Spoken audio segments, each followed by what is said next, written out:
বেদ প্ৰণেতা মহৰ্ষি বেদব্যাস যিদৰে মোহ মায়াৰ পৰা মুক্ত হোৱা নাছিল, ঠিক তেনেদৰে দেৱৰ্ষি নাৰদো মোহ মায়াৰ পৰা মুক্ত হোৱা নাছিল। নমস্কাৰ বন্ধু বান্ধৱীসকল, আজি মই আপোনালোকক শুনাবলৈ গৈ আছোঁ দেৱৰ্ষি নাৰদৰ কাহিনী। এবাৰ পৰ্বত মুনিয়ে নাৰদ মুনিক অভিশাপ দিছিল বান্দৰৰ মুখ প্ৰাপ্তি হ'বলৈ। কিন্তু তাৰ কাৰণটো কি আছিল, আহকচোন এই কাহিনীটোৰ মাধ্যমেৰে জানো। এদিনাখন মহৰ্ষি বেদব্যাসে সৰস্বতী নদীৰ পাৰত শ্যামাপাশ নামৰ নিজৰ আশ্ৰমত বহি এক গভীৰ চিন্তা মনতে লৈ কিবা ভাবি আছিলে। সেই সময়তে তেওঁৰ সেই আশ্ৰমত আহি উপস্থিত হ'ল দেৱৰ্ষি নাৰদ মুনি। দেৱৰ্ষি নাৰদক দেখি ব্যাসদেৱে আদৰ সাদৰ কৰি আশ্ৰমৰ ভিতৰলৈ লৈ গৈ আসনত বহিব দিলে। তাৰ পিছতেই দেৱৰ্ষি নাৰদে ব্যাসদেৱক সুধিছিল, হে মুনিশ্ৰেষ্ঠ, তোমাক বৰ চিন্তিত যেন দেখিছোঁ কিয়? দেৱৰ্ষি নাৰদৰ এই প্ৰশ্নত ব্যাসদেৱে ক'লে যে এই সংসাৰখন মায়া বন্ধনত বান্ধ খাই আছে। মায়াই কেতিয়াবা সকলো জীৱক শান্তি প্ৰদান কৰে আৰু কেতিয়াবা দুখ প্ৰদান কৰি থাকে। হে দেৱৰ্ষি নাৰদ, মোৰ কথাকে আপুনি ভাবি চাওকচোন। মোৰ জন্ম, মোৰ মাতৃপ্ৰেম, পুত্ৰ লাভ, পুত্ৰ সুখ, এইবোৰ জানো মোহ মায়াৰ ফলতেই হোৱা নাই? সেইকাৰণে মই এই মায়া বন্ধনৰ পৰা কেনেকৈ মুক্তি লাভ কৰিব পাৰি তাৰে চিন্তা কৰি থাকোঁতে আপুনি আহি মোৰ আশ্ৰমত উপস্থিত হ'ল। হে দেৱৰ্ষি নাৰদ, দেৱতা, দানৱ, মানৱ, যক্ষ, ৰাক্ষস, গন্ধৰ্ব, কিন্নৰ, আনকি জীৱ জন্তু, পশু পক্ষী সকলেও মায়াত বান্ধ খাই নাথাকেনে? ভগৱান বিষ্ণু, ব্ৰহ্মাদেৱ, দেৱাদিদেৱ মহাদেৱ, ইন্দ্ৰ আদি দেৱগণে যিবোৰ কৰ্ম কৰি থাকে সেই সকলোবোৰ মায়া নহয়নে? হে দেৱৰ্ষি নাৰদ, সেই মায়াৰ পৰা জীৱই মুক্তি লাভ কৰিব নোৱাৰে কিয়? মহৰ্ষি ব্যাসদেৱৰ কথা শুনি দেৱৰ্ষি নাৰদে ক'লে, তুমি সেইবোৰ ভাবি থাকিলে একো লাভ নহ'ব। সৰ্বকৰ্ম দেৱী ভাগৱতীৰ ইচ্ছাতেই হৈ থাকে। তেওঁৰ ইচ্ছাতেই মহামায়া আৰু মহাকাল বুলি জানি ল'বা। মহামায়া আৰু কালচক্ৰত সকলো জীৱ পৰিভ্ৰমণ কৰি থাকে। কালৰ গতি ৰোধ কৰা বৰ টান। হে মহৰ্ষি ব্যাসদেৱ, তুমি মোৰ জীৱনৰ বহু কথা লোকসমাজত ব্যক্ত কৰা নাই। গতিকে আজি মই তেনে এটি তুমি লোকসমাজত ব্যক্ত নকৰা এটি কাহিনী কওঁ শুনা। হে মহৰ্ষি ব্যাসদেৱ, মোক সকলোৱে পৰম জ্ঞানী বুলি ভাবে, কিন্তু কেতিয়াবা ময়ো মোহ মায়াত ডুব গৈ কিছুমান নকৰিবলগীয়া কাম কৰোঁ। তেনে এটি গোপন কথা তোমাক কওঁ শুনা। এইদৰে কৈ দেৱৰ্ষি নাৰদে ব্যাসদেৱক তেওঁৰ সেই গোপন ৰহস্যৰ কাহিনী শুনাবলৈ ধৰিলে যে এবাৰ নাৰদ আৰু পৰ্বত মুনি স্বৰ্গৰ পৰা পৃথিৱীত থকা ভূখণ্ড দৰ্শন কৰিবলৈ ইচ্ছা কৰিছিল। এইকাৰণে দুয়ো প্ৰতিজ্ঞা কৰিছিল যে পৃথিৱীৰ সেই ভ্ৰমণ কালত তেওঁলোকৰ মনত যি ভাৱ হয় দুয়ো দুয়োৰে আগত ব্যক্ত কৰিব আৰু দুয়ো জিতেন্দ্ৰিয় হৈ থাকিব। দুয়োজনে সেই নিয়ম বান্ধি লৈ মুনিৰ বেশ ধাৰণ কৰি স্বৰ্গৰ পৰা পৃথিৱীত পদাৰ্পণ কৰিছিল। এইদৰে পৰ্বত মুনি আৰু নাৰদ মুনিয়ে পৃথিৱী ভ্ৰমণ কৰি কৰি ক'বলৈ ধৰিলে যে আমি সকলো তীৰ্থস্থান, ঋষি মুনিৰ আশ্ৰম, নদ নদী, পৰ্বত সাগৰ দৰ্শন কৰিলোঁ। এইফালে আকৌ বৰ্ষাকাল আহিও উপস্থিত হ'লহি। এইদৰে পৃথিৱী ভ্ৰমণ কৰি কৰি তেওঁলোকে সঞ্জয় নামৰ ৰজা এজনৰ সুৰম্য নগৰত প্ৰৱেশ কৰিলেহি। সেই ৰজায়ো দেৱৰ্ষি নাৰদ আৰু পৰ্বত মুনিক পাই মনৰ আনন্দতে সেৱা সৎকাৰ কৰি তেওঁলোকক সেই ৰাজ্যত থাকিবলৈ ক'লে। যেতিয়া দেৱৰ্ষি নাৰদ আৰু পৰ্বতমুনি সুৰম্য নগৰত উপস্থিত হৈছিল, তেতিয়া সেই সময়ত আহি পৰিছিল সেই ঘোৰ বাৰিষা কাল। যিহেতু বাৰিষা কালত বৰষুণৰ পানীয়ে বাট পথবোৰত বোকাৰ সৃষ্টি কৰে, গতিকে সেই সময়ত খোজকাঢ়ি ভ্ৰমণ কৰি ফুৰাটো বৰ কষ্টকৰ হয়। সেইকাৰণে জ্ঞানী লোকসকলে কয় যে বাৰিষা কালত ভ্ৰমণ আদি বাদ দিয়াই ভাল। যিসকল লোকে ভ্ৰমণ সুখ লাভ কৰিব খোজে, সেইসকল লোকে বাৰিষা কালত ভ্ৰমণ কৰি বৰ কষ্টহে ভোগ কৰিবলগীয়া হয়। সেইকাৰণে দেৱৰ্ষি নাৰদ আৰু পৰ্বতমুনিয়ে বাৰিষা কালৰ 4টা মাহ ৰজা সঞ্জয়ৰ সুৰম্য নগৰতেই থকাৰ কথা ভাবিলে। সেয়েহে ৰজা সঞ্জয়ে দেৱৰ্ষি নাৰদ আৰু পৰ্বতমুনিৰ মনৰ কথা বুজি পাই বাৰিষা কালৰ 4টা মাহ তেওঁৰে ৰাজপ্ৰসাদত থকাৰ অনুমতি দিলে। এইদৰে সুৰম্য নগৰত দেৱৰ্ষি নাৰদ আৰু পৰ্বতমুনি বৰ সুন্দৰকৈ দিন কটাব ধৰিলে। এইফালে আকৌ পৰম ধাৰ্মিক ৰজা সঞ্জয়ৰ এগৰাকী আছিল ৰূপৱতী গাভৰু কন্যা, যাৰ নাম আছিল দময়ন্তী। ৰজাৰ সেই সুন্দৰী কন্যা আছিল ধৰ্মপৰায়ণা আৰু অতিথিপৰায়ণা। সেইকাৰণে ৰজা সঞ্জয়ে তেওঁৰ সেই সুন্দৰী কন্যাকেই দেৱৰ্ষি নাৰদ আৰু পৰ্বতমুনিক সেৱা শুশ্ৰূষাৰ দায়িত্ব অৰ্পণ কৰিছিল। তেতিয়াৰে পৰা ৰাজকুমাৰী দময়ন্তীয়ে আনন্দমনে সকলো সময়তেই তেওঁলোকৰ সেৱা শুশ্ৰূষা কৰি আহিছিল। যেনে স্নানৰ সময়ত পানী যোগান ধৰা, ভোজনৰ সময়ত ভালপোৱা খাদ্যৰ যোগান ধৰা, আসন সজ্জা আদি সকলোবোৰ কাম সেই ৰাজকুমাৰীয়েই কৰিছিল। দেৱৰ্ষি নাৰদ আৰু পৰ্বতমুনিয়ে যদি বেদ অধ্যয়নো কৰি থাকে বা দেৱৰ্ষি নাৰদে বীণা বজাই শ্ৰুতি মধুৰ সাম গায়ত্ৰী গান গাইছিল, তেতিয়াও ৰাজকুমাৰীয়ে তেওঁলোকৰ ওচৰতে বহি সেইবোৰ ভক্তিভাৱেৰে শুনিছিল। ৰাজকুমাৰী দময়ন্তীয়ে সকলো সময়তে তেওঁলোক দুয়োকে সমানেই ভক্তি কৰিছিল, সমানে যত্নও লৈছিল, সমানে খাদ্য খাবলৈ দিছিল আৰু দুয়োৰো কথা শুনিছিল। ৰাজকুমাৰী দময়ন্তীয়ে সংগীত শুনি বৰ ভাল পাইছিল। সেইকাৰণে দেৱৰ্ষি নাৰদে যেতিয়া বীণা বাদন কৰে আৰু ভক্তিমূলক গীত গায়, তেতিয়া সেইবোৰ শুনি শুনি ৰাজকুমাৰীয়ে পৰ্বতমুনিতকৈ নাৰদ মুনিক বেছিকৈ ভাল পাইছিল। এইদৰে কিছুদিন যোৱাৰ পাছত ৰাজকুমাৰী দময়ন্তীয়ে পৰ্বতমুনিতকৈ দেৱৰ্ষি নাৰদক উত্তম খাদ্য পৰিৱেশন কৰা হ'ল আৰু সকলো সময়তেই নাৰদ মুনিকেই বেছিকৈ যত্ন লোৱা হ'ল।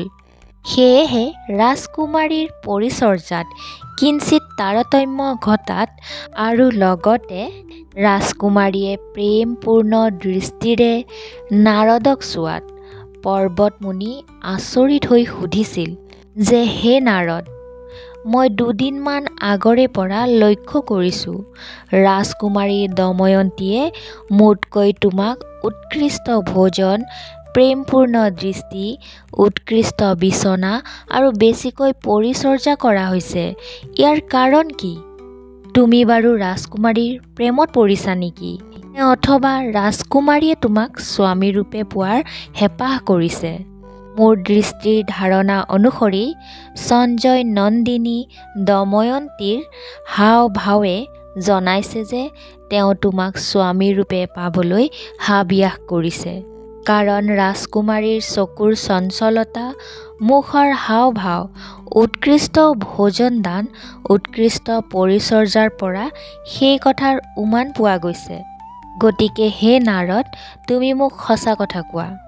এইদৰে পৰ্বতমুনিয়ে নাৰদক প্ৰশ্ন কৰাত নাৰদে বৰ লাজ ভাৱেৰে কৈছিল যে হে পৰ্বত মুনি, ৰাজনন্দিনী দময়ন্তীয়ে যে মোক পতিৰূপে পাব বিচাৰিছে এই কথাটো সঁচা, আৰু মোৰো যে তেওঁৰ প্ৰতি প্ৰেম জাগিছে সেই কথাও সঁচা। নাৰদৰ মুখে এই কথা শুনাৰ লগে লগে পৰ্বত মুনি ক্ৰোধিত হৈ পৰিল। তাৰ পিছত নাৰদ মুনিক পৰ্বত মুনিয়ে বহুতো গালি শপনি পাৰিলে আৰু ক'বলৈ ধৰিলে যে ধিক তোমাৰ জীৱন, আমি জিতেন্দ্ৰিয় হ'ম বুলি প্ৰতিজ্ঞা কৰাৰ পাছতো তুমি ব্ৰহ্মাৰ পুত্ৰ হৈ সামান্য ৰাজকুমাৰীৰ প্ৰেমত পৰিলা। তুমি প্ৰবঞ্চক, তুমি মোক প্ৰতাৰণা কৰিলা। সেইকাৰণে মই তোমাক অভিশাপ দিলোঁ যে এতিয়াৰ পৰা তোমাৰ এই সুন্দৰ মুখখন বান্দৰৰ মুখৰ দৰে হওক। পৰ্বত মুনিয়ে এইদৰে কোৱাৰ লগে লগে নাৰদৰ মুখখন বান্দৰৰ মুখলৈ পৰিৱৰ্তন হ'ল। তাৰ পিছত দেৱৰ্ষি নাৰদেও ক্ৰোধবশতঃ পৰ্বত মুনিকো অভিশাপ দিলে যে হে পৰ্বত মুনি, তুমিও কেতিয়াও স্বৰ্গলৈ যাব নোৱাৰা। তুমি এই ভাৰত ভূমিতেই পৰ্বত হৈ থাকিব লাগিব। যিহেতু তুমি মোক সাধাৰণ দোষৰ বাবে এনেদৰে মোৰ সুন্দৰ মুখখন বান্দৰৰ মুখ কৰি পেলালা, সেইকাৰণে ময়ো তোমাক কেতিয়াও ক্ষমা কৰিব নোৱাৰোঁ। এইদৰে নাৰদ মুনিয়ে অভিশাপ দিয়াত পৰ্বত মুনিয়েও মনত বৰ দুখ পালে। তেওঁ সেই মুহূৰ্ততেই ৰাজধানী পৰিত্যাগ কৰি ক'ৰবালৈ গুচি গ'ল। এইফালে যিহেতু নাৰদৰ মুখখন বান্দৰৰ দৰে মুখপ্ৰাপ্ত হ'ল, সেয়েহে ৰাজকুমাৰী দময়ন্তীৰ মনত ভীষণ দুখ লাগিছিল আৰু নাৰদক তেওঁ কেইদিনমান অৱহেলা কৰিছিল। সেইকাৰণে নাৰদ মুনিয়েও ৰাজকুমাৰীৰ মনৰ দুখ পাতল কৰিবৰ বাবে বীণা বজাই মধুৰ সংগীত কৰিব ধৰিছিল। সেই বীণাৰ শব্দ আৰু মধুৰ সংগীত গোৱাৰ ফলত ৰাজকুমাৰী পুনৰ নাৰদৰ প্ৰতি অনুৰাগিনী হৈছিল।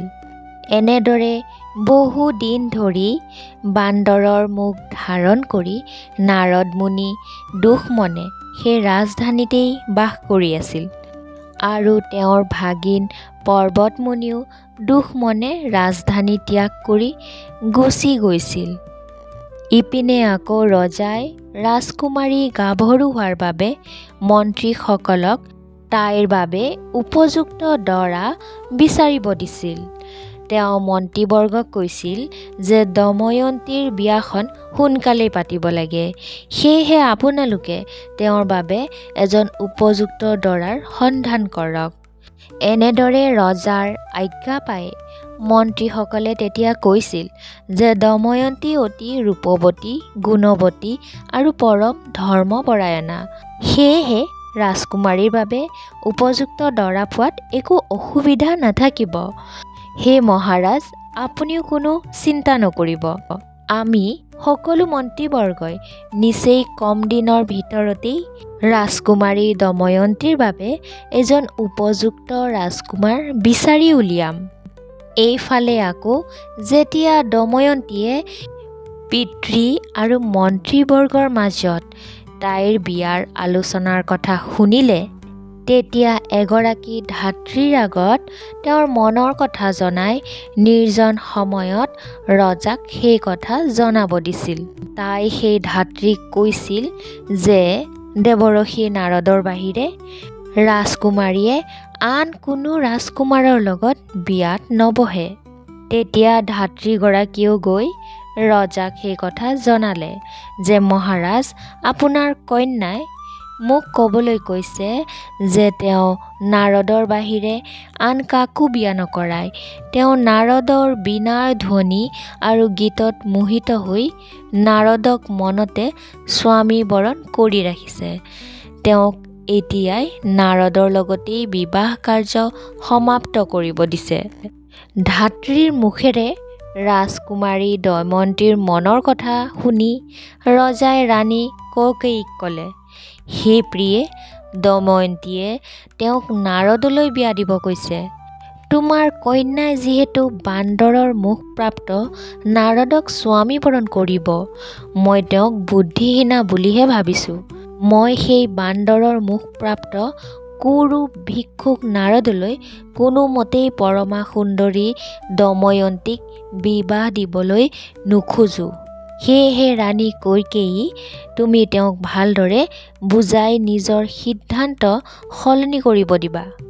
ৰজাৰ এই কথা শুনিয়েই দময়ন্তীৰ মাতৃ কৈকেয়ীয়ে ৰাজকুমাৰীক নিৰ্জন স্থানত লগ ধৰি কৈছিল, আই, তুমি সেই বান্দৰৰ মুখ নাৰদক বিয়া কৰাব খোজাৰ কথা গম পালোঁ, কিন্তু তোমাৰ পিতৃয়ে কোনোমতেই তোমাক নাৰদলৈ বিয়া দিব নোখোজে। প্ৰথম কথা হ'ল তেওঁ এজন ভিক্ষাৰী, দ্বিতীয়তে তেওঁ দেখিবলৈ আপচু হৈছে, আৰু তৃতীয়তে তেওঁৰ কোনো ঘৰ নাই। এনে স্থলত তুমি তেওঁৰ লগত কেনেকৈ সুখী হ'বা? লগতে আমি সেইজন কুৎসিত পুৰুষৰ লগত তোমাক বিয়া দি কি শান্তি সুখ লাভ কৰিম? যেতিয়াৰে পৰা ধাত্ৰীৰ মুখে তোমাৰ মনৰ কথা জানিলোঁ, তেতিয়াৰে পৰা তোমাৰ পিতৃ দুখ আৰু চিন্তাত ভাগি পৰিছে। গতিকে হে আই, তোমাৰ সিদ্ধান্ত সলনি কৰা। আমি তোমাক মহাবলী, ধাৰ্মিক আৰু ৰূপৱান ৰাজকোঁৱৰলৈ বিয়া দিম।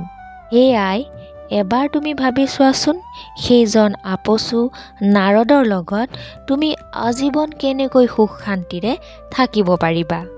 মাতৃ কৈকেয়ীৰ এনেবোৰ কথা শুনি ৰাজকুমাৰী দময়ন্তীও কৈছিল, হে মাতৃ, যি ব্যক্তিৰ ৰসজ্ঞতা নাই, যি ব্যক্তি চতুৰ নহয় আৰু মূৰ্খ হয়, সেই ব্যক্তিৰ সুন্দৰ মুখ, ধন সম্পত্তি আৰু ৰাজ্য থাকিলেও পত্নীৰ সুখ হয় বুলি ভাবে নেকি?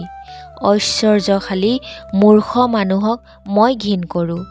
হে মাতৃ, নাৰদে সপ্ত স্বৰূপাত্মিকা, যি বিদ্যাত অভিজ্ঞ, সেই কথা ভগৱান শংকৰৰ বাহিৰে আন কোনোৱেও নাজানে। কাৰণ মূৰ্খৰ লগত যিয়ে সহবাস কৰে, তেওঁ প্ৰতি মুহূৰ্ততেই মৃত্যুতুল্য ভীষণ কষ্ট ভোগ কৰে। সেইকাৰণে ৰূপৱানেই হওক বা ধনৱানেই হওক, গুণহীন ব্যক্তিক সদায় পৰিত্যাগ কৰা কৰ্তব্য। গতিকে মিছাকৈ গৰ্ব কৰা ধনী আৰু ৰূপৱান ৰাজকোঁৱৰক মই কেতিয়াও বিয়া কৰাব নোৱাৰোঁ। জ্ঞানী, গুণী, আপচু আৰু নিৰ্ধনী হ'লেও নাৰদৰ কথাই সকলোকে মোহিত কৰিব পাৰে। যিয়ে সপ্তস্বৰ, মূৰ্ছনা, অষ্টবিধ স্বৰ বিষয়ত জ্ঞানবান, তেনে পুৰুষ দুৰ্বল হ'লেও অতি দুৰ্লভ। নাৰদৰ গাত যিমান সদ্গুণ আছে, পৃথিৱীৰ মানৱ আৰু দেৱতাসকলৰ গাতো তেনে সদ্গুণ নাই। হে মাতৃ, মই নাৰদক অভিশপ্ত হোৱাৰ আগতেই মোৰ মনৰ মাজত তেওঁকেই স্বামীবৰণ কৰিছিলোঁ।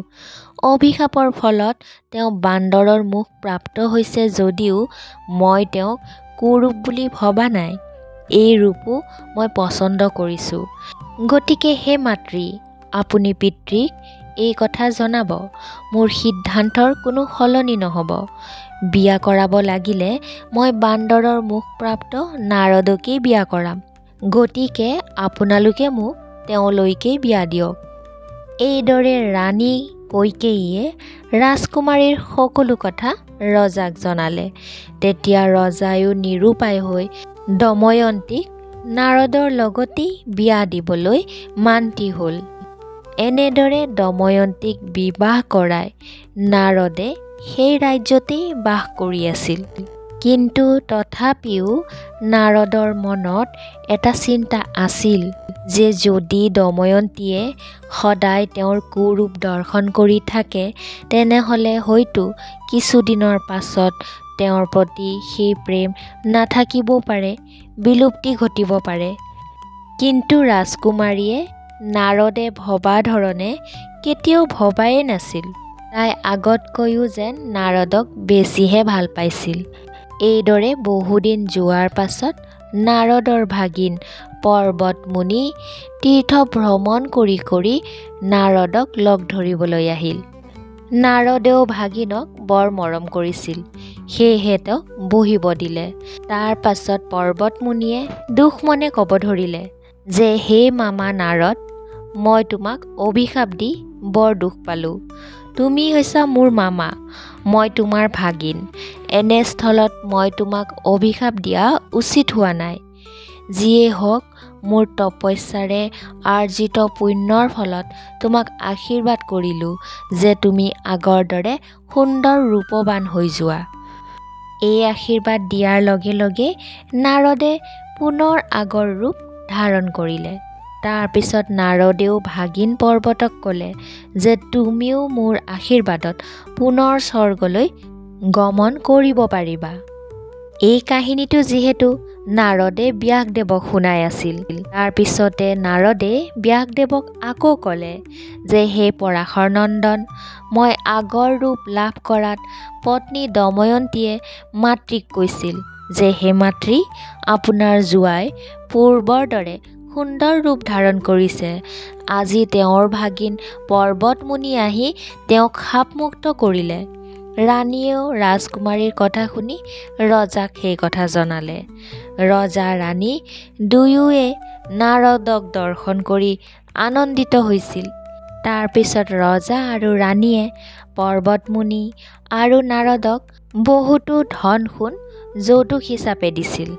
তাৰ পিছত দেৱৰ্ষি নাৰদে পুনৰ ব্যাসদেৱক ক'লে যে মই মায়াত আবদ্ধ হোৱাৰ কথা যিহেতু তোমাক জনালোঁ। কাম, ক্ৰোধ, লোভ, মোহ, মদ, মাৎসৰ্য আৰু অহংকাৰৰ বল বিক্ৰম অতি ভয়ানক। কোনোৱেও এইবোৰৰ পৰা বিৰত থাকিব নোৱাৰে। হে মুনিশ্ৰেষ্ঠ ব্যাসদেৱ, সত্য, ৰজ আৰু তম এই তিনিওটা গুণ প্ৰাণীৰ দেহত বিৰাজ কৰি থাকে। বন্ধু বান্ধৱীসকল, আজিৰ কাহিনীটো ইমানখিনিয়ে আছিল। কাহিনীটো আপোনালোকৰ কেনেকুৱা লাগিল মতামত জনাবলৈ নাপাহৰিব। যদি কাহিনীটো শুনি আপোনালোকে ভাল পাইছে তেনেহ'লে লাইক আৰু শ্বেয়াৰ কৰি দিব আৰু কমেণ্টত জয় শ্ৰীকৃষ্ণ বুলি লিখিলেই হ'ব। কোনোবা বন্ধু বান্ধৱী যদি মোৰ এই চেনেলটোলৈ নতুনকৈ আহিছে তেনেহ'লে চেনেলটো ছাবস্ক্ৰাইব কৰি ৰাখিব। তেতিয়াহে এনেকুৱা ধৰণৰ সুন্দৰ সুন্দৰ কাহিনী আপোনালোকে শুনি থাকিবলৈ পাৰিব। তেনেহ'লে আজিলৈ আহিছোঁ। ধন্যবাদ। জয় শ্ৰীকৃষ্ণ।